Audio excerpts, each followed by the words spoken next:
ఓం శ్రీ మాత్రే నమః. ఛానల్లోకి స్వాగతమండి. ఈ వీడియోలో మనం మేషరాశి వారి గురించి తెలుసుకోబోతున్నాం. ఈ రాశి వారికి జూన్ 12, 13, 14 తేదీల్లో జరగబోయేది ఇదే. అసలు ఈ రాశి వారికి ఈ తేదీలలో ఏం జరగబోతుంది, ఏ అంశంలో మీరు జాగ్రత్తలు తీసుకోవాలి, అలాగే మరిన్ని యోగవంతమైన ఫలితాలను పొందటానికి ఈ రాశివారు ఈ సమయంలో చేసుకోవలసిన దేవతారాధన, అలాగే పాటించవలసిన పరిహారాల గురించి ఈ వీడియోలో మనం వివరంగా తెలుసుకుందాం. కానీ అంతకంటే ముందుగా మీరు కనుక మన ఛానల్ని ఇప్పటివరకు సబ్స్క్రైబ్ చేసుకోకపోతే సబ్స్క్రైబ్ చేసుకుని పక్కనే ఉన్న బెల్ ఐకాన్ నొక్కి ఆల్ సెలెక్ట్ చేసుకుంటే మేము ఇలాంటి వీడియోస్ అప్లోడ్ చేయగానే ముందుగా మీకు నోటిఫికేషన్ వస్తుంది. అలాగే వీడియోని ఎక్కడా కూడా స్కిప్ చేయకుండా చివరి వరకు చూస్తేనే మేమేం చెబుతున్నామో మీకు పూర్తిగా అర్థమవుతుంది. ఇక వివరాల్లోకి వెళ్ళిపోతే ఈ రాశి వారికి జూన్ 12, 13, 14 తేదీల్లో ఎటువంటి ఫలితాలు పొందబోతున్నారు, కీలకమైన అంశాలలో ఎటువంటి ఫలితాలు పొందబోతున్నారో వివరంగా తెలుసుకుందాం. ఈ తేదీల్లో ఈ రాశి వారికి ఆర్థిక లావాదేవీలు మరింత చురుగ్గా కొనసాగే అవకాశం ఉంటుంది. రుణ బాధలు తొలగించుకునేందుకు ప్రయత్నిస్తారు. ఆర్థికంగా కూడా కలిసి వస్తుంది. తద్వారా రుణ బాధలు తొలగించుకునే అవకాశం ఏర్పడుతుంది. ఆర్థిక లావాదేవీల విషయంలో పురోగతి సాధిస్తారు. అంటే గతంలో ఏవైనా ఆస్తులు వివాదంలో ఉంటే వాటి నుంచి బయటపడతారు. ఇంట్లో శుభకార్యానికి ధనాన్ని ఖర్చు చేస్తారు. లేదా మీ బంధువులు, తెలిసినవారు, స్నేహితులు లేదా శ్రేయోభిలాషులు శుభకార్యానికి మీరు ధన సహాయం చేస్తారు. వాహన యోగం సూచిస్తుంది. మీరు చేసే వ్యాపారాన్ని విస్తరించే అవకాశం ఉంటుంది. పారిశ్రామిక కళారంగం వారికి సన్మానాలు జరుగుతాయి. విద్యార్థులకు అనుకున్న వాతావరణం ఉంటుంది. వృత్తి వ్యాపారాల్లో కొన్ని సమస్యలు ఎదురు కావచ్చు. ఉద్యోగ వాతావరణం ప్రోత్సాహకరంగా ఉంటుంది. ఆకస్మిక ధన ప్రాప్తికి అవకాశం ఉంది. మంచి పరిచయాలు ఏర్పడతాయి. చిన్ననాటి మిత్రులతో సమయాన్ని గడపటం వల్ల మానసిక ఆనందాన్ని పొందుతారు. ముఖ్యమైన వ్యవహారాలు పూర్తి చేయటంలో ఇబ్బందులు ఎదురవుతాయి. కుటుంబ సమస్యలు పరిష్కారమవుతాయి. అనారోగ్య సమస్యల నుంచి ఉపశమనం లభిస్తుంది. ప్రేమ వ్యవహారాల్లో ముందుకు దూసుకుపోతారు. ముఖ్యమైన పనులు సమయానికి పూర్తి చేస్తారు. కుటుంబ సభ్యుల మెప్పు పొందుతారు. ఆస్తి వివాదాలను చాకచక్యంగా పరిష్కరించుకుంటారు. వాహనాలు కొనుగోలు చేస్తారు. బంధువుల నుంచి ధనలాభం సూచిస్తుంది. సమాజ సేవలో భాగస్వాములవుతారు. శుభవార్తలు అందుతాయి. ఆలయాలను సందర్శిస్తారు. వ్యాపారాల్లో మరింత ఉత్సాహాన్ని చూపిస్తారు.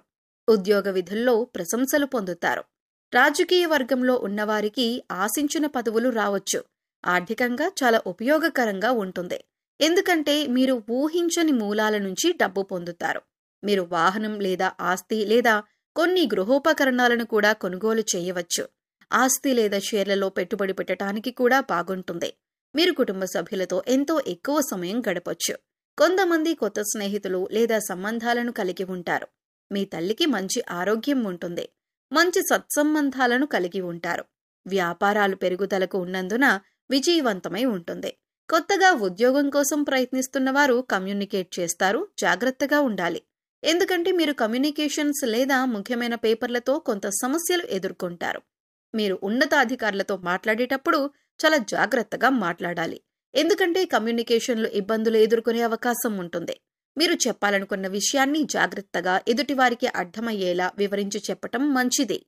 లేదంటే మీరు చిక్కుల్లో పడే అవకాశం ఉంటుంది. ఈ విషయంలో మీరు చాలా జాగ్రత్తలు తీసుకోవాలి. ఒకవేళ మీరు గతంలో ఏదైనా మంచి పదవిని కోల్పోయి ఉంటే దాన్ని తిరిగి పొందటానికి ఓపికతో కృషి చేయటానికి ప్రయత్నించండి. ఆర్థిక పరిస్థితి కొంత నిరాశ కల్పిస్తుంది. ఎందుకంటే ధన సంపాదన బాగున్నప్పటికీ కూడా అనుకోని ఖర్చులు ఎదురవుతాయి. దానివల్ల ధనం చేతిలో నిలబడదు. ఇంటా బయట బాధ్యతలు పెరుగుతాయి. శ్రమపడ్డా ఫలితం కనిపించదు. వ్యాపారాలు సామాన్యంగా ఉంటాయి. ఉద్యోగాలలో ఆకస్మిక మార్పులు ఉంటాయి. కుటుంబానికి సంబంధించిన విషయాల్లో కొంచెం మెరుగ్గా ఉంటుంది. మీ జీవిత భాగస్వామి వారి వృత్తిలో విజయం సాధిస్తారు. త్వరలో కొందరు కొత్త ఉద్యోగం పొందుతారు. మీ జీవిత భాగస్వామి నుంచి మీకు మంచి మద్దతు ఉంటుంది. ఆరోగ్యానికి సంబంధించి ధనాన్ని ఖర్చు చేయవలసి ఉంటుంది. ఇక గ్రహస్థితిలో మార్పు కారణంగా అన్ని అంశాలలో కూడా మీదే పై చేయి అవుతుంది. మీరు చెప్పే మాటకు చేసే పనికి ఎటువంటి ఇబ్బంది ఉండదు. ఇంటా బయట కూడా మిమ్మల్ని గౌరవిస్తారు. వ్యాపారాల్లో అనుకూల పరిస్థితులు ఉంటాయి. ప్రభుత్వాలతో లావాదేవీలు మీకు అనుకూలిస్తాయి. కుటుంబ సమస్యలు పరిష్కారమవుతాయి. ప్రముఖులతో పరిచయాలు ఏర్పడతాయి. వాహనం కానీ విలువైన వస్తువులు కానీ కొనే అవకాశం ఉంది.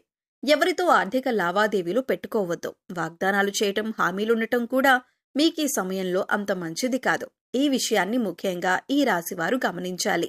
ప్రేమ వ్యవహారాల్లో సన్నిహిత్యం బాగా పెరుగుతుంది. ముఖ్యమైన పనుల్లో కొంత జాప్యం జరిగినా పూర్తవుతాయి. ఆర్థిక వ్యవహారాలు ఆశాజనకంగా ఉంటాయి. సన్నిహితులతో ఆనందంగా గడుపుతారు. భూములు, వాహనాలు కొనుగోలు చేస్తారు. సంఘాల్లో గౌరవం పెరుగుతుంది. కొన్ని శుభకార్యాల్లో పాల్గొంటారు. శత్రువులను కూడా మిత్రులుగా మార్చుకుంటారు. వ్యాపారాలు లాభసాటిగా ఉంటాయి. ఉద్యోగాల్లో ఒత్తిళ్ల నుంచి క్రమంగా విముక్తి పొందుతారు. పారిశ్రామిక వర్గాలకు విదేశీ ఆహ్వానాలు అందుతాయి. వ్యాపారవేత్తలు తమ వ్యాపారంలో విజయం సాధించటానికి కృషి చెయ్యాలి. మీ వ్యాపార భాగస్వామితో కొంత సమస్య ఉండొచ్చు. ప్రతి ఒక్కరిని గుడ్డిగా నమ్మటం అంత మంచిది కాదు. ఈ సమయంలో మీ వ్యాపార భాగస్వామితో మనస్పర్ధలు వచ్చే అవకాశం ఉంది. కాబట్టి ఎక్కడ ప్రాబ్లం స్టార్ట్ అయింది అని కూర్చొని డిస్కస్ చేసుకొని వాటిని సాల్వ్ చేసుకోవటం మంచిదే. కాబట్టి మీ వ్యాపారంపై ఎక్కువ దృష్టి పెట్టడం మంచిదే. పెద్ద మొత్తంలో డబ్బు పెట్టుబడి పెట్టకండి. విద్య కంటే వినోదంపై ఎక్కువ దృష్టి పెట్టడం వల్ల విద్యార్థులకు కాస్త సాధారణ సమయం ఉంటుంది. మీరు చదువులో మంచి ఫలితాన్ని పొందటానికి ఎక్కువ సమయం చదువుకు కేటాయించి వినోదానికి తక్కువ సమయం ఇవ్వండి. విద్యార్థుల చదువు పట్ల శ్రద్ధ పెంచవలసి ఉంటుంది. సోషల్ మీడియాకి దూరంగా ఉంటూ తాము పరీక్షలకు ఏ విధంగా ప్రిపేర్ అవ్వాలి అని ఒక ప్రణాళిక సిద్ధం చేసుకోవాలి. ఏ అంశంలో అయితే మీరు వెనుకబడి ఉన్నారో దాని గురించి పూర్తిగా అవగాహన పెంచుకోవాలి. అలాగే ఎప్పటి డౌట్స్ అప్పుడు క్లారిఫై చేసుకోవటం వల్ల మీకు ఇబ్బంది కలగకుండా ఉంటుంది. ముఖ్యంగా ఈ సమయంలో స్నేహితులే కదా, బంధువులే కదా అని వారికి ఆర్థికంగా సహాయం చేయటం కానీ లేదా మీ విలువైన వస్తువులను వారికి ఇవ్వటం కానీ అంత మంచిది కాదు. దీనివల్ల మీరు అనుకోకుండా చిక్కుల్లో పడే అవకాశం ఉంటుంది. కాబట్టి ఈ సమయంలో మీరు జాగ్రత్తలు తీసుకోండి. ఆర్థిక పరిస్థితి అనుకూలంగా ఉంటుంది. మీరు ఆశించిన స్థాయిలో పురోగతి ఉంటుంది. అయితే ధనాన్ని వృధాగా ఖర్చు చేయకుండా మీరు ఖర్చు పెట్టే ప్రతి రూపాయి జాగ్రత్తగా ఆచితూచి ఖర్చు చేయండి. అనుకోకుండా కొందరు దూరపు బంధువులను కలుసుకుంటారు. విందు వినోదాల్లో పాల్గొంటారు. కీలకమైన వ్యవహారాలను సంతృప్తికరంగా పూర్తి చేస్తారు. ప్రేమ వ్యవహారాల్లో కొద్దిగా అపార్థాలకు అవకాశం ఉంది. ఈ అంశంలో జాగ్రత్తగా ఉండండి. కీలకమైన అంశాల్లో నైపుణ్యాన్ని ప్రదర్శించండి. ముఖ్యంగా ఈ సమయంలో మీ ఆలోచనలు కార్యరూపం దాలుస్తాయి. తీర్థయాత్రలు చేసే అవకాశం ఉంటుంది. విద్యార్థులకు అనుకూలమైన సమాచారం ఒకటి అందుతుంది. ఇది చాలా కీలకంగా మారుతుంది. ఇక ఈ సమయంలో మరిన్ని యోగవంతమైన ఫలితాలను పొందటానికి మీరు చేసుకోవలసిన దేవతారాధన, అలాగే పాటించవలసిన పరిహారాలు చూసుకున్నట్లయితే మీరు చేస్తున్న పనుల్లో ఆటంకాలు తొలగించుకోవటానికి ప్రతినిత్యం ఓం గం గణపతయే నమః అనే నామాన్ని 11 సార్లు చెప్పండి. అలాగే లక్ష్మీదేవి యొక్క పరిపూర్ణమైన అనుగ్రహం కోసం ప్రతి శుక్రవారం కనకధార స్తోత్రం చదువుకోండి. ఇక ఈ సమయంలో మీరు పాటించవలసిన పరిహారాలు చూసుకున్నట్లయితే ప్రతిరోజు కూడా ఉదయం సాయంత్రం తులసి కోట దగ్గర దీపారాధన చేయండి. తులసమ్మకి పసుపు, కుంకుమ, గంధం, అక్షతలు సమర్పించండి. అలాగే తులసి చెట్టుకి నీళ్లు సమర్పించండి. ఇలా చేయటం వల్ల జీవితంలో క్రమంగా అభివృద్ధి చూస్తారు.